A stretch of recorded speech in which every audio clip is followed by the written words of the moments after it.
Bismillahirrahmanirrahim. Assalamualaikum warahmatullahi wabarakatuh. Alhamdulillahilladzi hadana lihadza wa ma kunna linahtadiya laula an hadanallah. Laqad ja'at rusul rabbina bil haqq wa nudhu an tilkumul jannah urithumuha bima kuntum ta'malun. Asyhadu an la ilaha illallah wahdahu la syarika lah wa asyhadu anna Muhammadan abduhu wa rasuluh. Allahumma salli wa sallim wa barik ala nabiyyina Muhammadin wa ala alihi wa sahbihi wa sallam. Amma ba'du. Ayyuhal ikhwah, bapak dan ibu sekalian, adik-adikku, azanillahu wa iyyakum, rahimani wa rahimakumullah. Pertama-tama kita memanjatkan puji dan syukur atas nikmat yang Allah berikan, khususnya pada malam hari ini. Kita memasuki di antara bulan-bulan haram, yaitu bulan Zulqa'dah. Maka dari sisi ini kita harus banyak bersyukur kepada Allah Subhanahu wa taala. Kenapa demikian? Karena di antara keistimewaan dari bulan-bulan haram tersebut adalah Allah Subhanahu wa taala melipat gandakan pahala dari seluruh amal soleh yang kita lakukan. Mudah-mudahan usaha kita dalam menjaga ketakwaan kepada Allah Subhanahu wa taala, pahalanya Allah lipat gandakan, dan mudah-mudahan bisa menjadi sebab Allah Subhanahu wa taala mengampuni seluruh dosa-dosa kita. Lalu yang berikutnya, salawat serta salam tidak lupa kita curahkan kepada baginda Nabiullah Rasulullah Muhammad sallallahu alaihi wasallam. Dan kita sama-sama berharap mudah-mudahan salawat serta salam yang senantiasa kita gaungkan ketika kita baca ketika salat, kita perbanyak di hari Jumat, itu menjadi salah satu sebab kita mendapatkan syafaat dari Nabi SAW. Kita bisa minum dari telaganya beliau. Mudah-mudahan salawat serta salam tersebut, kebaikannya, syafaatnya, rahmatnya itu sampai kepada keluarga beliau, kepada para sahabat, tabi'in, tabi'ut tabi'in, dan juga kepada kita selaku umatnya. Lalu yang berikutnya saya mengucapkan taqabbalallahu minna wa minkum wa siyamana wa siyamakum. Semoga Allah terima seluruh amal soleh yang kita lakukan di bulan Ramadan. Allah jaga keistiqomahan untuk kita semuanya, dan semoga Allah Subhanahu wa taala mempertemukan kita kembali nanti di bulan Ramadan yang akan datang insyaallah. Baik, Bapak dan Ibu sekalian, a'azanillahu wa iyyakum, rahimani wa rahimakumullah. Insyaallah materi kita masih berkaitan dengan fikih muamalah dengan merujuk kepada buku yang ditulis oleh guru saya Al-Fadil Al-Ustadzuna Ustadz Dr. Erwandi Tarmidhi Hafizahullah. Judul bukunya Harta Haram Muamalat Kontemporer. Insyaallah mungkin setelah kita menghabiskan satu bab atau menghabiskan satu pembahasan tertentu, insyaallah nanti ada kuis-kuis ringan lah ya, ada kuis-kuis ringan. Tenang, hadiahnya bukan permen insyaallah ya, hadiahnya bukan permen ya. Insyaallah ada hadiah, nggak banyak tapi insyaallah ada ya. Syaratnya karena kita sekarang ini kan lagi ini Pak, trennya itu ESG, Environmental, Social and Governance, terkait dengan sustainability, keberlangsungan sumber daya alam lah, dibatasi tuh. Jadi kita nggak pakai kertas nanti, tolong bawa handphone masing-masing aja gitu. Jadi nanti kita mengandalkan handphone. Dan mohon pastikan ada kuotanya ya. Saya nggak tahu di masjid ada wifi nggak Pak? Ada wifi tapi nggak ada internetnya ya? Ada internet. Ya. Ya nanti bisa numpang wifi sama masjid gitu ya. Insya Allah nanti akan saya umumkan nggak kuis dadakan kok Pak. Nggak zaman kayak kita SMA atau kuliah gitu yang tiba-tiba dosen masuk terus ayo kita kuis gitu ya tanpa pengumuman gitu. Enggak. Nanti insya Allah ada pengumuman. Nanti Bapak dan Ibu sekalian bisa pelajari itu sebagai bentuk evaluasi sebetulnya. Ini bukan untuk menunjukkan siapa yang paling hebat, siapa yang paling pintar, tapi nanti sebagai bentuk apresiasi mungkin ada sedikit hadiah lah. Nah, dan hadiahnya insya Allah nggak permen lah, tenang lah insya Allah ya. Kalau nggak permen apa terus jadi snack gitu ya. Ya nanti kita lihat lah insya Allah.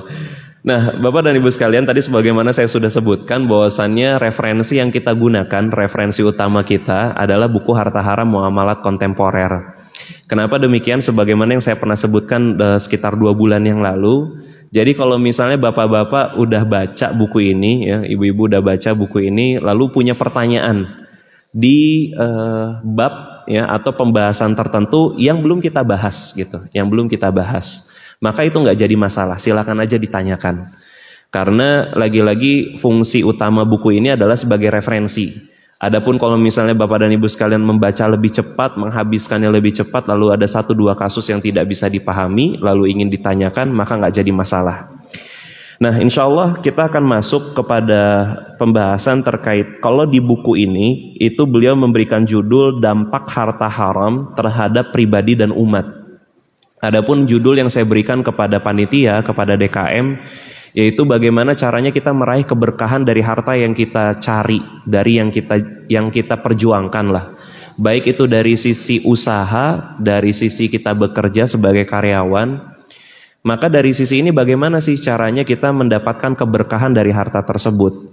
Karena lagi-lagi Pak, kalau kita kembali kepada kajian kita di awal-awal kita bertemu, ketika kita membahas sosok sahabat Abdurrahman bin Auf radhiyallahu anhu, bagaimana figur beliau itu begitu kuat di kalangan umat Islam, di mana beliau itu tidak menjadikan harta itu sebagai tujuan, tapi beliau meyakini betul bahwa dengan harta yang beliau kumpulkan, perdagangan, perniagaan yang beliau lakukan, yang beliau perjuangkan, dari hanya sekedar bermodalkan pakaian yang melekat di badan, lalu hijrah 2 kali ke Habasyah, lalu sampai akhirnya ke Madinah, dengan seluruh pengorbanan yang beliau lakukan, beliau menata kembali usaha bisnisnya gitu ya. Itu dalam rangka untuk menegakkan kalimat la ilaha illallah. Di sisi yang lain banyak pengusaha-pengusaha lain yang juga berkorban untuk agama Islam. Lalu kesuksesan mereka itu adalah sebagai hadiah atau sebagai sebab karena mereka radhiyallahu anhum ajmain itu mendedikasikan seluruh harta yang mereka miliki selain untuk menafkahi anggota keluarganya dalam rangka mendukung dakwah. Dan kita sebetulnya bisa meng-copy paste di antara sebab-sebab keberkahan tersebut gitu. Contoh misalnya, kalau misalnya Bapak dan Ibu sekalian pernah membaca sebuah kitab judulnya Fiqhus Sunnah karya Said Sabiq rahimahullah. Di dalam pembahasan bab jual beli Pak di awal-awal, penulis di situ membawakan sebuah hadis bahwasannya bagaimana Rasulullah SAW mendoakan keberkahan pada pagi hari. Allahumma barik li ummati fi bukuriha. Semoga Allah memberkahi umatku di pagi hari. Jadi Nabi SAW itu mendoakan umatnya di pagi hari. Nah, yang meriwayatkan hadis doa ini ya, itu adalah sahabat yang bernama Syakhr Al-Ghamidi. Nama sahabatnya Syakhr Al-Ghamidi. Walaupun mungkin bagi kita, sebagian kita yang mungkin di dunia usaha mencari figur-figur yang kuat dari sisi usaha gitu ya, di kalangan para sahabat Nabi SAW radhiyallahu anhum ajma'in, itu mungkin jarang mendengar nama Syakhr Al-Ghamidi. Tapi di situ disebutkan Syakhr Al-Ghamidi ini ketika mengetahui bahwasannya Nabi SAW mendoakan keberkahan kepada umatnya di pagi hari, beliau itu memiliki kebiasaan baru dalam mengirimkan kafilah dagang. Jadi pasukan dagangnya gitu ya, rombongan dagangnya gitu ya. Kalau kita mungkin bahasa kita kontainer-kontainer kita, truk-truk kita yang mau jalan ke pelabuhan atau kita menjemput barang dagangan kita, itu berdasarkan doanya Nabi SAW ini beliau mengirimkannya akhirnya di pagi-pagi hari. Betul-betul di pagi hari. Jadi setelah sholat subuh ya, lalu beliau langsung mengirimkan kafilah dagangnya. Singkat cerita, dengan mengambil sebab keberkahan tersebut, Allah Subhanahu wa taala mengkaruniai kekayaan kepada Syakhr Al-Ghamidi. Nah, maka dari sisi ini Pak, sebetulnya kita bisa mencari sebab-sebab sesuai dengan dalil-dalil yang ada untuk kita tempuh, kita amalkan untuk meraih keberkahan dari harta yang kita miliki. Walaupun kita faham, kita sadar bahwasannya parameter bahwasannya harta itu berkah ataukah tidak, itu tidak dilihat dari sisi jumlah. Karena kita tahu banyak orang-orang kafir menduduki list top 10 orang terkaya di dunia. Tapi kafir Pak. Dan kita tahu bahwasannya kekafiran itu tidak akan bisa menyelamatkan seseorang untuk bisa masuk ke dalam surganya Allah Subhanahu wa taala. Nggak mungkin. Kecuali sampai akhirnya hidayah itu datang lalu dia masuk Islam. Jadi kekayaan itu jadi nggak ada fungsinya. Maka dari sisi ini Bapak dan Ibu sekalian, a'azanillahu wa iyyakum rahimani wa rahimakumullah, makanya jangan pernah lupakan 4 pilar yang dimiliki oleh Abdurrahman bin Auf radhiyallahu anhu, bagaimana beliau membangun bisnisnya. Atau saya sebut juga fundamentalnya, lebih tepatnya fundamentalnya, pondasinya, yaitu dibangun di atas keimanan, thoriqul haq, metodenya harus benar. Lalu al-isti'anah bil musyawarah, adanya diskusi, mendapatkan silang pendapat dari sahabat Sa'ad bin Rabi. Lalu mengambil faidah, baik itu mengambil faidah dari orang-orang di masa lampau atau dari kebiasaan masyarakat di sekitarnya. Maka dari sisi ini jangan lupakan 4 hal ini. Karena lagi-lagi kalau misalnya harta Pak dimiliki tanpa disertai keimanan kepada Allah Subhanahu wa taala, maka seseorang itu khawatir terjerumus ke dalam kemaksiatan. Contoh misalnya, Pak punya motor boleh nggak Pak? Hukum asal punya motor boleh nggak? Boleh. Kita mengetahui bahwasannya hukum asal seluruh di dunia ini adalah mubah. Al aslu fil asya al ibahah. Hukum asal segala sesuatu mubah. Dalam konteks muamalat, dalam konteks mencari harta, hukum asalnya mubah. Al aslu fil muamalati al ibahah illa ayadulla dalilun ala tahrimiha. Hukum asal muamalah, ibu bapak dagang, bisnis, investasi, jual beli saham, kerja, hukum asalnya mubah. Sampai kapan mubahnya tersebut? Sampai ada dalil tegas yang mengharamkannya. Kalau tidak ada dalil yang mengharamkannya, mangga dilanjutkan. Nah, maka dari sisi ini tidak mungkin keberkahan harta itu dihasilkan dari sesuatu yang haram. Nah, kembali nih kepada kasus motor. Betul hukum asal motor itu mubah. Tapi karena Bapak tiap dapat THR itu adalah 10 kali lipat gaji. Ya. Amin kan woy Pak? Amin. Amin kan woy. Ya, masalah itu menjadi nyata atau tidak kan doa kalau Allah tidak kabulkan di dunia, ganjarannya di mana? Di akhirat. Amin kan? Bismillah, insyaallah. Maka dari sisi ini, tapi punyanya motor yang kebutuhannya mungkin bapak 1, anak yang sudah dewasa mungkin 1, istri 1, 3 cukup misalnya. Lalu bapak beli 20. Boleh nggak Pak?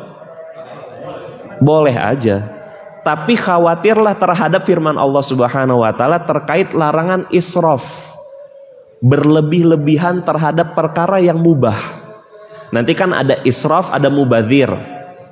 Walaupun sebagian ulama menyamakan konteksnya, sebagian ulama lain membedakan. Kalau israf itu berlebih-lebihan terhadap perkara yang mubah. Kalau mubadzir, dia menyalurkan atau mengeluarkan hartanya terhadap perkara yang haram. Maka masuk ke dalam kategori israf, pemborosan, dan pemborosan itu dipersamakan, dipersaudarakan dengan syaitan. Ada yang mau saudaraan sama syaitan? Nggak ada. Ya, selama fitrah kita lurus, kita nggak ada yang mau.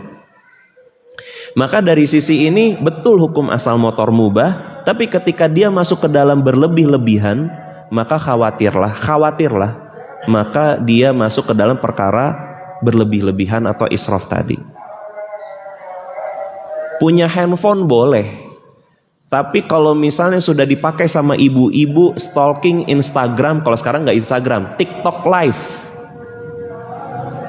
dari ba'da subuh sampai menjelang asar, sampai menjelang zuhur istirahat, sholat, lupa masak, karena masak buat anak di rumah, udahlah kamu GoFood aja gitu. Wah betul lagi, ada yang membetulkan. Bu, ini saya nebak-nebak aja loh ya Bu ya. Saya nggak tahu kebiasaan masyarakat di perumahan Cimareme Indah seperti apa. Itu nebak aja. Tapi kalau ada yang membetulkan kayaknya betul berarti ya. Maka dari sisi ini, handphone yang tadinya hukum asalnya mubah Pak, khawatirlah masuk ke dalam kategori menyia-nyiakan waktu. Dan hal yang paling mahal bagi seorang mukmin yang mengaku beriman kepada Allah dan hari akhir setelah kesehatan adalah waktu. Hati-hati makanya. Hukum asalnya mubah Pak. Hukum asalnya mubah. Tapi bukan berarti kemubahan ini itu menjerumuskan seseorang gitu ya untuk berlebih-lebihan terhadap perkara yang mubah tersebut. Nah, insya Allah kita akan pelajari bagaimana syariat mengatur hal-hal yang berkaitan dengan harta ini dan bagaimana cara meraih keberkahannya. Nah, Bapak dan Ibu sekalian, a'azanillah wa iyyakum rahimani wa rahimakumullah. Kalau kita menyimak firman Allah Subhanahu wa taala dalam surat Al-Baqarah ayat 168, di mana Allah Subhanahu wa taala berfirman, "Ya ayyuhan nas, kullu mimman fil ardi halalan thayyiba." Wahai sekalian manusia, makanlah yang halal lagi baik dari apa-apa yang terdapat di muka bumi ini. Wala tattabi'u khutuwati syaitan, innahu lakum aduwwum mubin. Dan janganlah kalian mengikuti langkah-langkah syaitan, karena sesungguhnya syaitan itu adalah musuh yang nyata bagi kalian. Surat Al-Baqarah ayat 168 ini menjadi dasar hukum, dalil bagi setiap mukmin, bagi setiap muslim. Konsep dalam mencari harta fokus kepada perkara-perkara yang telah Allah halalkan, lagi juga baik. Apalagi kita hari ini dijejeli dengan berbagai macam jenis makanan yang halal tapi belum tentu baik. Pak, duren halal nggak Pak? Halal, Masya Allah. Favorit kayaknya di sini, duren halal. Tapi kalau udah makan tiga buah duren, terus leher sudah mulai rada sakit, ya kan? Terus mata kaki sudah mulai dipijet-pijet gitu kan ya. Ah, ini mah kecapean aja. Udah Pak, jangan dilawan takdir Allah. Itu kolesterol, itu asam urat gitu kan ya. Iya. Berarti sudah dalam kategori berlebihan. Makanya konsepnya itu bukan hanya sekedar halal, yaitu konsepnya juga terkait dengan baiknya. Gula. Hari ini subhanallah, generasi saya ini Pak, generasi milenial dan ke bawahnya nih yang muda-muda, kita itu dijejeli dengan berbagai macam jenis makanan yang sangat kelebihan kadar gula. Gula itu halal Pak, gak jadi masalah. Tapi kalau misalnya sehari sudah 3 kali minum boba gitu kan, itu kadar gulanya berapa banyak gitu. Makanya hati-hati. Bukan berarti memangnya nggak boleh Kang, boleh. Tapi khawatirlah terhadap perkara yang berlebihan, sehingga itu bisa merusak tubuh kita. Ya. Maka dari sisi ini berdasarkan firman Allah Subhanahu wa taala surat Al-Baqarah ayat 168 ini, maka ketika kita ingin mencari rizki, memenuhi kebutuhan hidup diri kita, anggota keluarga kita, istri dan anak-anak kita, memberikan support mungkin kepada orang tua kita, mertua kita, maka perhatikanlah, pastikan bahwasannya dia bersumber dari yang halal, sesuatu yang halal, lalu dia juga baik Pak. Kenapa demikian? Karena khawatir bahwasannya ketika kita tidak memperhatikan aspek tersebut, kehalalan dan kebaikan tadi, kita mengikuti jejak langkah syaitan. Maka inilah diantara syarat keberkahan ya dari harta yang kita miliki. Lalu yang berikutnya, Allah Subhanahu wa taala sebagaimana disebutkan dalam surat Al-Mu'minun ayat ke-51, Allah Subhanahu wa taala berfirman, "Ya ayyuhar rusul, kullu minat thayyibati wa'malus salihan, inni bima ta'maluna alim." Wahai para rasul, makanlah dari makanan yang baik-baik dan kerjakanlah amal saleh. Inna bima ta'maluna alim. Sesungguhnya aku Maha mengetahui atas apa yang kamu kerjakan. Di sini Al-Fadhil Al-Ustadz Dr. Erwan Tarmidhi hafizahullah dalam buku Harta Haram Muamalat Kontemporer, beliau melihat bahwasan dalam surat Al-Mu'minun ayat ke-51 ini, antara sesuatu yang baik, makanan yang thayyib, itu punya relevansi, punya keterkaitan dengan amal soleh Pak. Makanya dari sisi ini Pak, sebetulnya kita bisa mulai mengintrospeksi diri kita, bermuhasabah kita. Jangan-jangan hilangnya kekhusyuan ketika sholat, apalagi bapak-bapak nih, hilangnya kita nih semua Pak sebagai pemimpin di rumah tangga gitu ya, hilangnya kesabaran seorang pemimpin. Lalu apalagi kalau misalnya kita sudah mulai meninggalkan ibadah-ibadah yang dulu pernah kita kerjakan. Jangan-jangan salah satu faktornya adalah kita memakan sesuatu yang gak baik, sesuatu yang Allah haramkan. Jadi dari sisi ini kita udah bisa mendiagnosa diri kita. Walaupun banyak faktor-faktor lain ya Pak. Contoh misalnya kemaksiatan di luar dari bab harta misalnya, melakukan dosa di kala sendirian misalnya. Atau misalnya kalau kita laki-laki ini tidak tidak ghaidul basar, itu tidak menundukkan pandangan, kan itu bisa menjadi salah satu sebab gitu ya, salah satu sebab Allah tutup keistiqomahan kita dalam ketakwaan. Tapi dalam tinjauan fikih muamalah, aspek terhadap harta itu salah satu penunjang agar seseorang itu bisa dengan leluasa mengerjakan seluruh amal soleh. Kalau misalnya sholat subuhnya udah mulai sering kesiangan, udah mulai yang dulunya rajin sholat berjamaah tiba-tiba sedikit demi sedikit meninggalkan, terlepas dengan seluruh perbedaan pendapat terkait dengan hukum sholat berjamaah, tapi setidaknya kita sudah mulai mengukur diri. Yang tadinya level ketakwaan kita, amal soleh yang kita lakukan misalnya di angka 8, tiba-tiba kok makin declining, makin menurun nih, di angka 7, di angka 6. Yang tadinya rajin duha minimal 2 rakaat sehari, tiba-tiba ini meninggalkan. Khawatirlah jangan-jangan ada sesuatu asupan atau sumber harta kita yang bermasalah. Karena itu salah satu di antara sebab Allah mencabut keberkahan. Karena kan lagi-lagi Pak, kita mengingat bagaimana nasihat para ulama ketika membicara keberkahan harta. Salah satu parameternya adalah dari harta tersebut si hamba semakin soleh.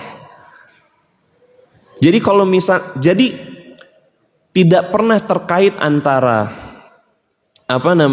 antara kemiskinan dengan kekayaan itu terkait dengan derajat takwa seseorang. Nggak ada kaitannya, tidak ada kaitannya secara langsung.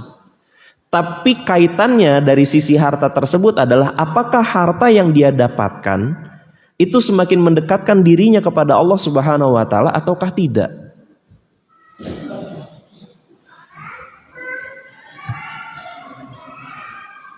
Maka dari sisi ini Bapak dan Ibu sekalian, kita perlu memahami ya, bahwasannya jangan sampai kita menuduh orang-orang yang memiliki harta. Apalagi kita tahu bahwasannya dia seorang muslim, lalu kita mengatakan, wah ini orangnya nggak qanaah nih, nggak zuhud. Subhanallah. Nggak ada kaitannya Pak. Karena juga ada, sebagaimana disebutkan, bahwasannya ada juga orang-orang yang kurang dari sisi harta, tapi yang ada di pikirannya tentang dunia, dan dunia. Maka tidak ada kaitannya secara langsung. Semua itu kaitannya adalah apakah harta yang dia miliki, fasilitas yang dia miliki itu semakin mendekatkan dirinya kepada Allah Subhanahu wa taala ataukah tidak. Dan salah satu cara terbaik untuk meraih keberkahan, mencari sebab-sebab keberkahan tersebut, pastikan sumber hartanya, sumber pendapatannya dari sesuatu yang halal. Karena kita udah pernah bahas bahwasannya Allah Subhanahu wa taala nanti di yaumil akhir kelak akan memintai pertanggungjawaban terhadap aspek harta. Terhadap harta ada 2 hal. Sumber hartanya dari mana dan kemana harta tersebut akan dibelanjakan. Hati-hati. Banyak-banyaklah kita menghisap diri kita. Jangan sampai kita masuk terjerumus ke dalam perkara yang haram. Karena bisa jadi itulah yang menyebabkan mulai berkurangnya keistiqomahan kita, ketakwaan kita kepada Allah Subhanahu wa taala. Lalu yang berikutnya, Allah Subhanahu wa taala juga menyebutkan terkait dengan karakter orang-orang Yahudi. Allah Subhanahu wa taala berfirman, wa tara katsiran minhum yusari'una fil itsmi wal 'udwan wa aklihimus suhta labi'sa ma kanu ya'malun. Dan kamu akan melihat kebanyakan dari mereka. Siapa mereka yang dimaksud dalam ayat ini? Yaitu orang-orang Yahudi. Mereka itu bersegera, berbondong-bondong, bersemangat dalam apa? Melakukan dosa, permusuhan, dan juga memakan sesuatu yang sudah Allah haramkan. Sesungguhnya amat buruk atas apa yang mereka telah kerjakan. Kita ingat bahwasannya ada sebuah dalil di dalam kitab Bulughul Maram, di sini disebutkan. Jadi Nabi SAW itu menyebutkan terkait dengan apa saja yang diharamkan oleh syariat, apa saja yang diharamkan oleh Islam. Ya, di antaranya beliau di sini menyebutkan innallaha wa rasulahu harrama bai'al khamri wal maitati wal khinzir wal asnam. Sesungguhnya Allah dan Rasulnya telah mengharamkan, mentransaksikan. Bai' di sini menggunakan kata bai', jual beli. Mengharamkan mentransaksikan dari khamr, al-maitati bangkai, wal khinzir, ya, khinzir itu babi, lalu wal asnam dan juga patung. Ya, diharamkan oleh syariat. Lalu di kalangan para sahabat bertanya terkait dengan bagaimana dengan lemak bangkai. Ya, lemak bangkai itu dicairkan lalu digunakan untuk mengecat perahu, ya, meminyaki, menjadi pelembab, menjadi alat penerangan, bahan bakar penerangan. Lalu Nabi SAW, la huwa haramun, tidak boleh, itu tetap haram. Lalu Nabi SAW menyebutkan di sini, beliau bersabda, qatalallahu yahuda innallaha ta'ala lamma harrama alaihim suhumaha jamaluhu thumma ba'uhu fa'akaluhu thamanahu. Semoga Allah melaknat orang-orang Yahudi itu. Diharamkan atas mereka lemak. Kalau orang Yahudi itu lemaknya seluruh lemak, Pak. Baik dia dari yang bangkai, dari hewan yang halal, itu haram semua. Kalau kita bahasa lain kita gajih gitu ya, itu haram bagi mereka semuanya. Lalu mereka mengakalinya dengan cara mencairkannya. Mereka cairkan, berubah bentuk, tidak berbentuk gumpalan lemak lagi, dicairkan, lalu mereka jual. Tsumma ba'uhu, mereka jual. Fa'akalu thamanahu, lalu mereka memakan harganya atau mereka mengambil keuntungan dari transaksi tersebut. Kenapa mereka melakukan tersebut? Karena mereka berdalih. Nah ini nih, jangan sampai kita sama kayak orang Yahudi, Pak. Seorang mukmin itu tugas pokoknya adalah mengamalkan dalil, Pak.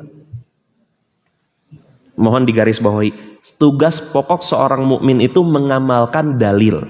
Jangan seperti orang Yahudi.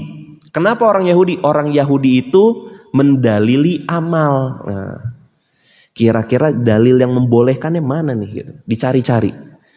Sebagian kita ini punya adat nih, tabiat begini nih. Gimana? Wah, kalau Ustadz Fulan mengharamkan, mungkin Ustadz Alan menghalalkan. Ya. Searching. Ya. Searchingnya udah gitu yang jadiin tumbal Ustadz. Ya kan, subhanallah. Itu Ustadz-Ustadz kita, guru-guru kita, kayak kita belajar bertahun-tahun itu. Lalu datang jamaah model kita nih, termasuk saya, ya kan. Ustadz, kira-kira kalau ini ada yang membolehkannya nggak nih? Subhanallah. Hati-hati, Pak. Jangan-jangan kita termasuk orang-orang yang seperti orang Yahudi ini. Mereka menganggap karena udah berubah bentuk gak haram lagi dong. Halal. Makanya kita ambil keuntungannya, kita makan dari hasil keuntungan tersebut. Nah, itu ciri orang Yahudi. Dan dilaknat oleh Nabi SAW. Dan di sisi ini juga, Pak, dalil ini juga sebagai pembelajaran, Pak, buat kita. Allah Subhanahu wa taala, Rasulullah SAW itu ketika mengharamkan sesuatu, Pak, bagi seorang muslim itu bukan dalam rangka memberikan hukuman, tapi dalam rangka menjaga eksistensi kehidupan seorang hamba di muka bumi Allah Subhanahu wa taala. Menghindari permusuhan di antara satu manusia dengan manusia yang lain. Larangan terhadap riba, larangan terhadap gharar dengan segala macam bentuknya, judi gitu ya, taruhan, tidak diperkenankan, tidak diperbolehkan, dilarang menjual barang yang ada cacatnya, kecuali dijelaskan cacatnya tersebut.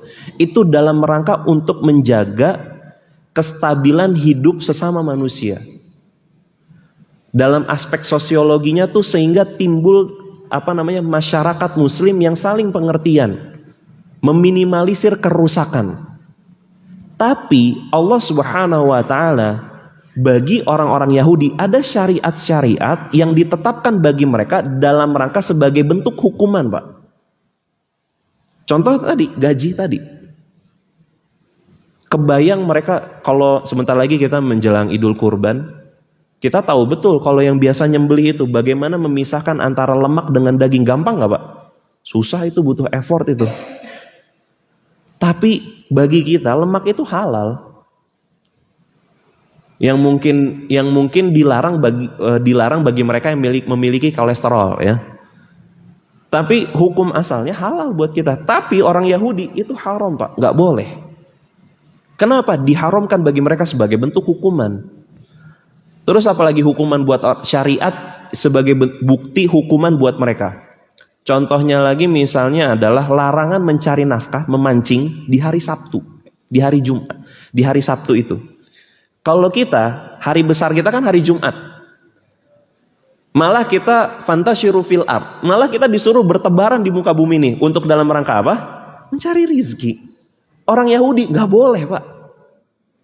Ini yang membedakan. Allah Subhanahu wa taala itu memberikan hukuman kepada orang Yahudi dalam syariat-syariat mereka. Kita kalau dilarang sesuatu itu bukan sebagai bentuk hukuman, dilarangnya mengkonsumsi khinzir, babi misalnya. Itu dalam rangka untuk menjaga eksistensi kita, keberlangsungan hidup kita di muka bumi ini, bukan sebagai bentuk hukuman. Terbukti dalam aspek-aspek dunia, perkara yang Allah halalkan itu jauh lebih banyak daripada yang Allah haramkan. Apalagi kalau anak-anak muda sekarang itu karena ikut-ikutan nonton Song Hye Kyo di Netflix gitu ya. Ibu-ibu tahu tuh, senyum-senyum kalau ibu-ibu udah. Kalau Korea, drama Korea ya. Drama-drama Korea itu kalau udah ngikutin itu. Lalu dengan siapa lagi, Bu? Namanya, Bu? Sojongki itu, siapalah itulah ya. Saya susah nyebutnya ya. Kalau Muhammad Abdurrahman enak, Pak, nyebutinnya biasa. Ini nama-nama Korea. Ini ngikutin itu gitu ya. Ada tren minum soju gitu kan. Ada minum soju. Lalu sebagian orang membuat soju halal gitu. Bisa jadi bahannya halal. Tapi pertanyaan saya, jus mangga, jus duren, terus apa lagi, Pak? Jus alpukat itu kurang enak apa sih? Sampai kita tuh harus ngerasain, harus bikin sesuatu yang bagi mereka itu haram gitu. Sesempit itukah muka bumi Allah sehingga kita harus mencari-cari celah menghalalkan sesuatu yang sudah dihukumi haram. Makanya saya sangat mengapresiasi sekali guru-guru kita, kiai-kiai kita yang ada di MUI ya. Beliau itu hafizakumullah itu sampai menetapkan dari sisi penamaan saja, kalau dia identik dengan sesuatu yang buruk, sesuatu yang haram, pasti nggak akan dapat sertifikasi halal. Walaupun bahan makanannya halal, ya kan? Itu kan ketentuan MUI seperti itu. Bagaimana para ulama kita, kiai-kiai kita doakan kebaikan untuk mereka. Karena nggak ada satupun orang yang terluput dari kesalahan. Tapi beliau itu sudah melakukan sesuatu yang terbaik. Hafizakumullah. Itu mengetahui persis bahwasannya dari sisi penamaan itu bisa berdampak buruk, Pak. Maka Nabi SAW 14 abad yang lalu sudah mengabarkan bahwasannya khamr ini namanya akan diganti. Dalam rangka apa? Dalam rangka menjerumuskan umat Islam agar mereka mau mengkonsumsi hal tersebut. Hari ini bukan hanya dari sisi konsumsi, Pak, yang bermasalah. Pemikiran LGBT. Saya nggak tahu nih, kalau live Instagram kalau ada ini biasanya suka di-blok langsung. Iya kan, kita kalau posting di Facebook, di Instagram kita mengkritisi LGBT itu kan langsung di-blok. Iya. Ini kan pemikiran. Sedikit demi sedikit kita mengikuti jejak-jejak mereka. Nggak apa-apalah, sesama manusia. Subhanallah. Salah satu penyebab hancurnya kaum Lut itu apa? Bukankah itu menjadi pelajaran untuk kita? Maka dari sisi aspek harta nih, Pak, mencari yang halal, Apakah bumi Allah itu sudah sesempit itu? Sampai kita harus menjerumuskan diri kita dalam mencari yang, akhirnya kita terjerumus dalam mencari yang haram. Apakah sesempit itu? Enggak, bumi Allah itu luas. Apakah harus dengan joget-joget dalam rangka pundi-pundi, mencari pundi-pundi rupiah sehingga tidak ada pekerjaan lain yang jauh lebih baik? Ya, ini kita sedang di zaman fitnah. Teknologi nggak ada masalah dengan teknologi. Syariat dengan teknologi bisa berjalan beriringan selama teknologi tersebut tidak digunakan untuk sesuatu yang haram. Nah, Bapak dan Ibu sekalian, a'azani Allah wa iyyakum, rahimani wa rahimakumullah.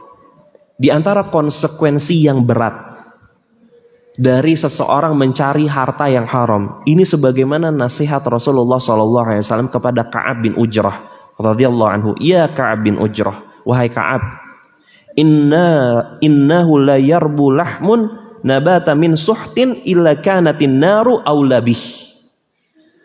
Wahai Ka'ab, sesungguhnya tidaklah tumbuh setiap daging yang diberi asupan dari sesuatu yang haram, melainkan api neraka lah yang paling layak untuk membakar jasadnya tersebut.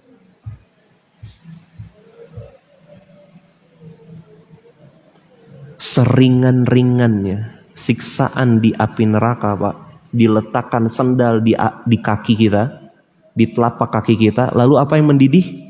Ubun-ubun kepala, Pak. Udah jangan dibawa pakai akal lagi. Kita tahu bagaimana di padang mahsyar itu kondisi seseorang itu beda-beda. Ada yang keringatnya hanya sekedar menutupi lutut, betis, tapi ada yang tenggelam dengan keringatnya sendiri. Bagaimana orang-orang itu memperhatikan dirinya sendiri. Mereka sibuk menimbang-nimbang apakah saya termasuk di antara orang yang mendapatkan rahmat atau dijauhkan dari rahmat tersebut. Hati-hati, Pak. Jangan-jangan dijauhkan ya kita dari rahmat Allah Subhanahu wa taala disebabkan dari cara kita mengumpulkan harta tersebut.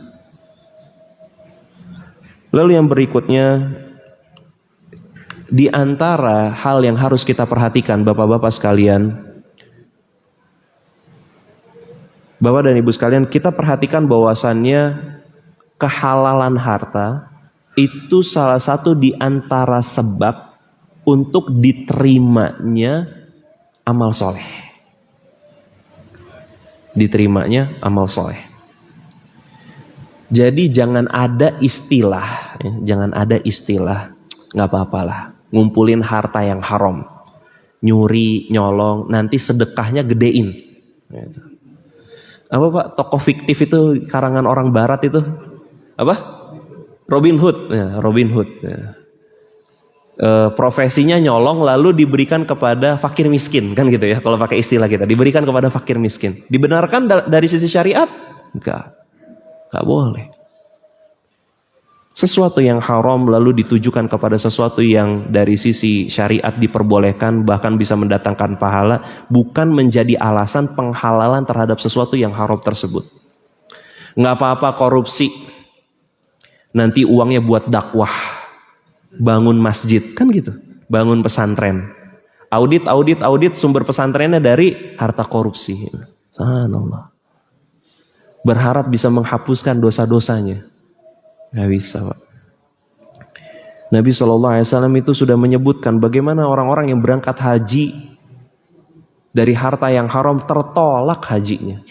Tertolak. Jadi berhati-hatilah dari cara kita mengumpulkan harta. Dan di antara sebab-sebab harta itu berkah, selain tadi saya sudah sebutkan mencarinya di pagi hari ya, lalu dari rizki yang halal, pekerjaan yang halal, bisnis yang halal.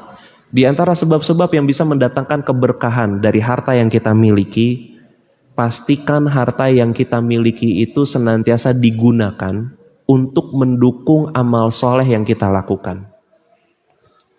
Bapak punya kendaraan, jadikan kendaraan tersebut itu semakin mendekatkan diri kepada Allah Subhanahu wa taala. Misalnya semakin rajin datang ke kajian di Bandung hayu, kajian di Tasik hayu, kajian di Garut hayu gitu. Dulu saya waktu 10 tahun lebih muda, sekarang juga masih muda ya. Itu saya punya ustadz favorit Pak di Bogor. Itu zamannya saya sama istri cuman punya motor, kita ada motor. Itu seminggu sekali kita ke Bogor naik motor lewat sini. Lewat Padalarang, Cianjur itu. Untuk perjalanan kurang lebih kalau naik motor itu dengan berhenti-berhentinya sekitar 6 jam lah, 5 jam gitu ya. Karena banyak berhentinya. Lalu kajiannya hanya 1,5 jam. Kajiannya hanya 1,5 jam. Dari jam 10 sampai zuhur lah kurang lebih. Sholat zuhur balik lagi. Terkadang nunggu one way. Karena kan biasanya, karena kebetulan kajiannya itu hari Ahad Pak. Jadi arah turun itu satu arah itu, puncak Bogor itu. Jadi kita nunggu gitu ya. Kadang megang duit cuma 20.000, 50.000 sama istri. Bahkan pernah nekat ke Bogor megang 20.000, 10.000 bensin, 10.000 makan. Bubur berdua. Ya itu ilmu. Jangan sampai Allah udah kasih nikmat, terus kita lebih banyak ngeluh daripada memanfaatkan untuk semakin mendekatkan diri kepada Allah Subhanahu wa taala. Ketika dulu misalnya sebelum punya harta, nih Pak, bapak-bapak nih, saya dukung ibu-ibu soalnya. Bapak-bapak, ketika zaman perjuangan, ya, masih berjuang, nafkah ke istri mungkin seadanya. Ketika Allah lapangkan, jangan seadanya juga Pak. Udah ya ibu-ibu ya, saya belain nih, udah nih. Mangga silakan dicatat tuh tadi. Jangan, Bu, dulu kan kita berjuangnya sama-sama, Masya Allah, zaman dulu ya. Ya. Baik. Aduh, Isa masih lama lagi. Ini topiknya sensitif nih. Itu bab itu nanti silakan bahas dengan asatiz yang lain ya. Saya fokus di muamalah berkaitan dengan bab harta, masalah bisnis dan mencari harta. Ya, zaman perjuangan dulu gitu ya. Kan kita dulu perjuangan ya Bu. Ibu dulu kan cukup tuh 10.000 per hari. Bismillah Bu. Walaupun gaji Bapak sudah bertambah, penghasilan Bapak sudah bertambah, kita tetap di angka 10.000 ya Bu ya. Subhanallah. Padahal kaidahnya di dalam Al-Quran itu ketika Allah berikan kelapangan bagi kalian, maka beri kelapangan untuk keluarga kalian. Bu, THR masih disimpan Bu sama bapak-bapak? Atau udah disetorin semua? Iya, makanya saya sering tuh nasihatin teman-teman di kantor itu. Kita ini yang laki-laki, ketika kita dapat THR, berarti kan ada kelapangan tuh. Atau penghasilan kita bertambah ketika di bulan Ramadan. Jangan sampai hitungannya sama seperti sebelum bulan Ramadan. Ketika Allah berikan kelapangan, berikan kelapangan juga tuh untuk anggota keluarga di rumah. Aman ya Ibu ya, udah saya belain. Alhamdulillah. Kita masih punya waktu 3 menit untuk tanya jawab. Silakan bagi Bapak dan Ibu sekalian, azinallahu wa iyyakum, rahimani wa rahimakumullah. Bagi yang ingin bertanya saya persilahkan. Allahumma sholli wa sallim wa barik ala nabiyina Muhammadin wa ala alihi wa sahbihi wasallam. Kalau nggak ada kita tutup. Cukup Bapak-bapak? Baik, jangan lupa disisihkan sebagian hartanya untuk beli bukunya ya nanti ya. Silahkan nanti dibawa setiap kajian. Ini kalau terakhir pembahasan kita itu berarti di poin 135, 1.3.5. Kalau saya ini di halaman 31, 32 ya. Nanti silahkan dibaca di rumah bukunya. Mungkin itu saja yang bisa saya sampaikan. Kita bersiap-siap untuk melaksanakan sholat isya. Semoga bisa menjadi sebab Allah memberikan taufik dan hidayah untuk kita semuanya. Berjuang untuk mencari rizki yang halal, rizki yang bisa kita manfaatkan untuk kebaikan dunia dan akhirat kita. Semoga Allah Subhanahu wa taala memberikan taufik dan hidayah untuk kita juga. Semoga Allah Subhanahu wa taala menjadikan kita semuanya untuk senantiasa melaksanakan amal soleh. Ya, melaksanakan amal soleh, apalagi khususnya di bulan-bulan haram ini berurutan Zulqa'dah, Zulhijjah sampai Muharram nanti, karena Allah lipat gandakan amal soleh tersebut. Dan Allah Subhanahu wa taala, mudah-mudahan kita juga mohon kepada Allah Subhanahu wa taala, mudah-mudahan seluruh usaha yang kita lakukan, dari sholat yang kita kerjakan, sedekah yang kita lakukan, ya, menuntut ilmu kita, ini bisa menjadi sebab Allah memberikan rahmat kepada kita, mengampuni seluruh dosa-dosa kita, lalu kita semua bisa kembali berkumpul di surganya Allah Subhanahu wa taala. Bismillahirrahmanirrahim. Ya hayyu ya qayyum bi rahmatika astaghits, aslih li sya'ni kullahu wa la takilni ila nafsi tarfata 'ain. Ya muqallibal qulub tsabbit qalbi ala dinik. Allahumma musarrifal qulub sarif qulubana ala ta'atik. Rabbana atina fid dunya hasanah wa fil akhirati hasanah wa qina adzaban nar. Allahumma kfini bihalalika an haramik wa aghnini bifadlika amman siwak. Allahumma inni as'aluka ilman nafi'an wa rizqan thayyiban wa amalan mutaqabbala. Subhana rabbika rabbil izzati amma yasifun wa salamun alal mursalin walhamdulillahi rabbil alamin. Kita tutup kajian kita dengan doa kafaratul majelis. Subhanakallahumma wa bihamdik asyhadu an la ilaha illa anta astaghfiruka wa atubu ilaik. Hatur nuhun Bapak dan Ibu sekalian, jazakumullah khairan, barakallahu fikum, wallahu taala alam. Wassalamualaikum warahmatullahi wabarakatuh.